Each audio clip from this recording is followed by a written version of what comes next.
1000 plus common errors के 7th part के साथ आप सबको सलाम। आज हम फिर अब जुमले दुरुस्त करेंगे, रिडक्शन स्पॉटिंग एरर्स करेंगे, उन्हें करेक्ट करेंगे। पहला जुमला है जी, अवर एग्जामिनेशन कमेंसेस, एक तो कमेंसेस होना चाहिए, फ्रॉम फ्राइडे। जी जनाब, ये जुमला आप बचपन से सुनते आए, जब आपकी डेट शीट आती थी तो उस पर ये जुमला लिखा होता था, इसमें बताएं क्या मिस्टेक है। फ्राइडे का बड़ा आएगा, हमने कैपिटलाइजेशन में पढ़ा था, इसके अंदर और एग्जामिनेशन ये भी ठीक है, कमेंसेस हमने ठीक कर लिया। फ्रॉम नहीं सर, बल्कि on. Our examination commences on Friday. Next sentence देखिएगा, sentence number 98। It seems that you do not devote much time for music. It seems, ये दिखाई देता है कि तुम म्यूज़िक को ज़्यादा टाइम नहीं दे रहे। म्यूज़िक को टाइम ज़रूर देना चाहिए, एक अच्छा इल्म है। It seems that you do not devote much time. Devote takes कौन सी प्रेपोजिशन लेता है? To. It seems that you do not devote much time to music. Sentence number 99 पे चलते हैं। You have been cause for a quarrel between the two friends. तुम दो दोस्तों के दरमियान लड़ाई की वजह बने हुए हो। वजह तनाज़ा हो, वजह लड़ाई हो, तो इसमें कौन सी प्रेपोजिशन आनी चाहिए? You have been cause or quarrel.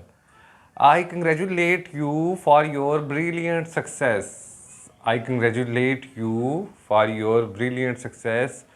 Preposition के रूल्स पढ़ के आप प्रेपोजिशन कभी भी नहीं सीख सकते। प्रेपोजिशन के रूल पढ़ के अगर रूल्स का क्वेश्चन आता है तो आप उसमें शायद कुछ स्कोर कर जाओ, लेकिन प्रेपोजिशंस हमेशा प्रैक्टिस से आती हैं। प्रेपोजिशंस का कोई तर्जुमा नहीं है, ये हमेशा याद रखिएगा। एले ज़बान यानी एले बरतानिया, गोरों ने ये जिस तरह इस्तेमाल किया, एकेडमिकली हमने भी वैसे ही इस्तेमाल करना होता है। 100 नंबर सेंटेंस है जी, हम 100 कर चुके हैं। ये हमारा 7th पार्ट है।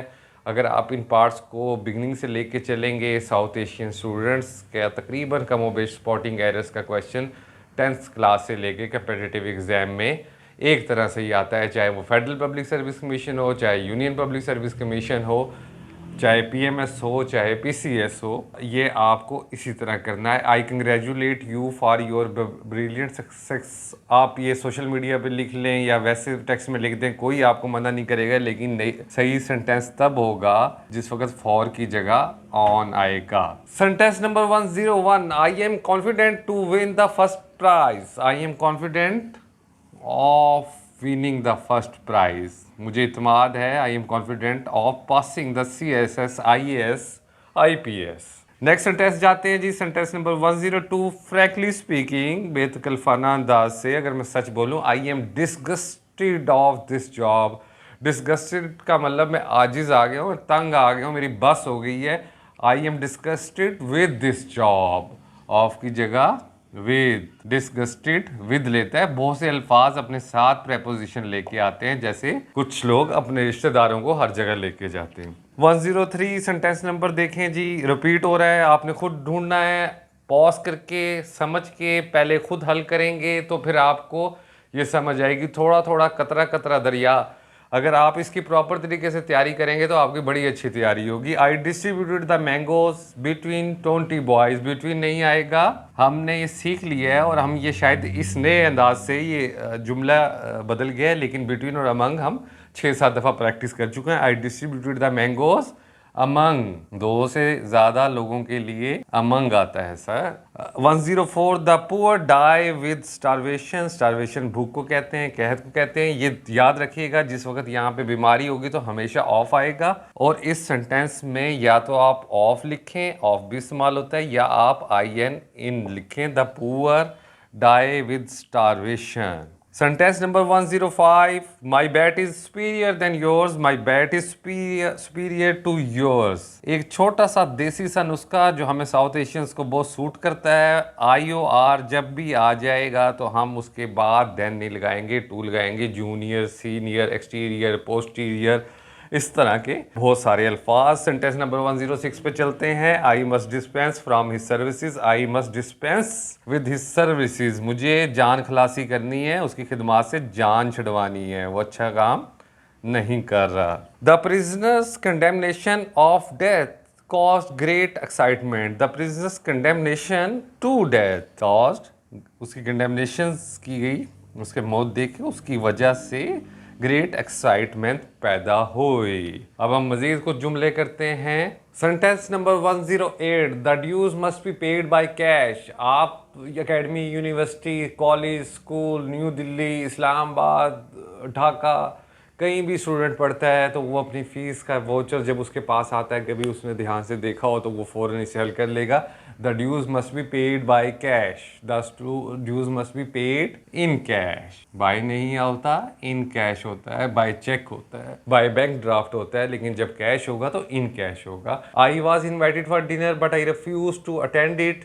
बार बार ये जुमला हजूर गलत करते हैं, फेसबुक पे, सोशल मीडिया पे, व्हाट्सएप पे। I invited you for a cup of T, I invited you for dinner, for lunch, अमूमन बोलने में गलत इस्तेमाल होता है, ध्यान रखिएगा। इन्वाइटेड कौन सी प्रेपोजिशन लेता है, जल्दी से सोचें।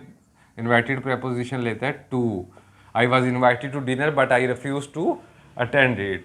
Sentence number 110, you should not feel jealous against your friend. You should not feel jealous against your friend बिल्कुल ठीक लग रहा है, बिल्कुल ठीक नहीं है। You should not feel jealous of your friends. Jealous का मतलब क्या होता है, हसद करना। और एनवी का क्या मतलब होता है, रश करना। एनवी रश करना, उर्दू में रश करना कहते हैं। एनवी पॉजिटिव कॉनोटेशन है, जेलस नेगेटिव कॉनोटेशन में इस्तेमाल होता है, इसके परसेप्शन गलत है। He took a fancy for this hat. पहले तो फैंसी का मतलब जानिए। फैंसी का मतलब होता है किसी चीज़ को पसंद करना, लाइक करना। थोड़ा सा इनफॉर्मल लफ्ज़ है। He took a fancy. Fancy कौन सी प्रेपोजिशन लेता है, हजूर आला फैंसी प्रेपोजिशन लेता है टू की। नेक्स्ट सेंटेंस में चलते हैं। The reason for it is not far to see. Quote है, the reason to it is not far to see. All the students complain against the new time table. सारे students शिकायत करें नए time table से। Students का काम ही शिकायत करना है, उन्हें करनी भी चाहिए। All the student complaint of the new time table. जब यहाँ पे कोई चीज़ होगी तो कंप्लेन ऑफ हो जाएगा, लेकिन अगर आप किसी शख्स की शिकायत करते हैं, the all the student complaint against the math teacher, या कोई भी टीचर कंप्लेंट अगेंस्ट द कोई पर्सन हो, उसके लिए अगेंस्ट आएगा। अगर एयर कंडीशन की सूरत आपकी मुहैया नहीं है, ख़राब हो रहा है स्कूल में, तो all the student complaint of unavailability of cooling. Sentence number 114, some students have a great liking of mathematics. सोचिए क्या होगा, पास करके पहले खुद सोचें, फिर उसको देखें, फिर आपको ज़्यादा अच्छी समझ आएगी। Some student have a great liking for mathematics. ठीक है हजूर, समझ आ रही है आपको। Sentence number 115, his father is a candidate to election for a seat in the municipality. His father is a candidate for election to a seat. मज़ेदार sentence है ना। Sentence number 116, the members differed with one another on the question of communal representation. हजूर, जनाब, आका, ये sentence अब चौथी या पांचवी दफ़ा आ रहा है। आपको पता होना चाहिए कि डिफर या डिफरेंट कौन सी प्रेपोजिशन लेता है। बिल्कुल सही सोच रहे हैं, from. Sentence number 117, his scheme is preferable than yours. His scheme is preferable to yours. Junior, senior, posterior, exterior, इन सब के बाद टू आता है, और प्रेफरेबल के बाद भी टू प्रेपोजिशन आएगी, देन नहीं आएगा। इसकी वजह यह है कि ये अल्फाज इंग्लिश लैंग्वेज में भी फॉरेन लैंग्वेज से आए थे। Sentence number 118, he is senior. अब ये तो आप कर लेंगे, अब हम ये कोई 7वीं 8वीं दफ़ा करें। He is senior to you by 2 years. Sentence number 119, he does not care of his friend. He does not care for. You don't care for your studies. Care for. My father lives in Gujranwala. अगर इससे आगे कुछ होगा तो ये eight Gujranwala इन लाहौर, जैसे मैं इस्लामाबाद में हूँ, I live in Islamabad, I live at Islamabad in Punjab. अगरचे टेक्निकली ये पंजाब का पार्ट नहीं है। यहाँ पे पार्ट 7 ख़त्म होता है। इसको दोहराइएगा, तसल्सल से कीजिएगा, थोड़ा वक्त दीजिएगा, लेकिन कंसिस्टेंसी के साथ, मुश्किल मजाजी के साथ इसको वक्त दीजिएगा। अपना ढेर सारा ख्याल रखिएगा। अपनी राय का इज़हार कमेंट सेक्शन में कीजिएगा। अल्लाह हाफिज़।